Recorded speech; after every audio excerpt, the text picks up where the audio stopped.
Խոսում է Բաքուն։ Եթերում Ադրբեջանի ձայնը միջազգային ռադիոկայանի հայկական ծառայության տնտեսական լուրերի թողարկումն է։ Խոսափողի մոտ Շահիդ Շահալին է։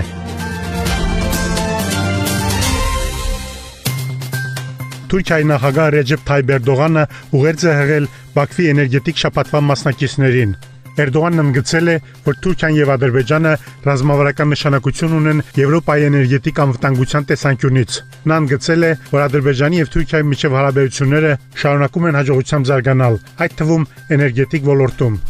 Թուրքիայի առաջնորդը շեշտել է, որ երկու եղբայրական երկրները զգալի հաջողությունների են հասել այս ոլորտում, իրականացնելով խոշորացավալ նախագծեր, ինչպիսիք են Բաքու-Թբիլիսի-Ջեյհան նավթատարը, Բաքու-Թբիլիսի-Էրզուրում գազատարը եւ անդրանատոլիական գազատարը։ Մեր համագործակցությունը ոչ միայն օգուտ է բերում Թուրքիային եւ Ադրբեջանին, այլև շարունակում է զգալի ներդրում ունենալ տարածաշրջանի եւ Եվրոպայի էներգետիկ անվտանգության ապահովման գործում, ընդգծել է Էրդողանը։ Աղդամի շրջանի 807 բնակիչներ, որոնք վերաբնակեցվել են տարածաշրջանում, ներգրավված են աշխատանքով ապահովման միջոցառումներին։ Նրանցից 747-ը աշխատանքի են տեղավորվել շրջանում, իսկ 70 բնակիչներ ներգրավվել են մասնագիտական ուսուցման մեջ։ Ներկայումս աշխատանքներ են տարվում բնակիչների մեկ այլ խմբի զբաղվածության ապահովման ուղղությամբ։ Գնահատվում են նրանց զբաղվածության հնարավորությունները։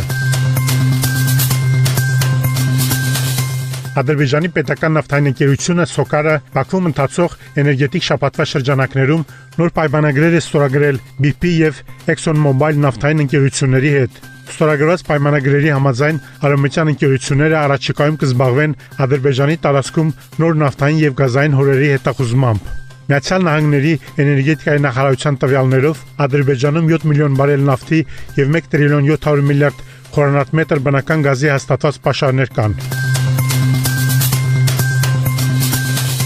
Զանգեզուրի միջանցքը պետք է դիտարկել որպես խաղաղության միջանցք։ Այս մասին հայտարարել են Բուրդուրի համալսարանի դասախոս Մեհմետ Աքիվերսոյը եւ արտաքին քաղաքականության մեկնաբան Էսմա Օզդաշլեն թուրք-ադրբեջանական հարաբերությունների համար նորաշարակայական իրողությունների կողմից ստեղծված սպառնալիքներն ու հնարավորությունները թեմայով կլոր սեղանի քննարկման ժամանակ։ Հայաստանը բնական պաշարներ չունի, ուստի Զանգեզուրի միջանցքի բացումը ամենամեծ օգուտը կլինի նրա համար։ Սակայն նախ եւ առաջ Ադրբեջանի նկատմամբ տարածքային պահանջներ պարունակող դրույթները պետք է բացառվեն Հայաստանի սահմանադրությունից, ընդգծել է Օզդաշլեն։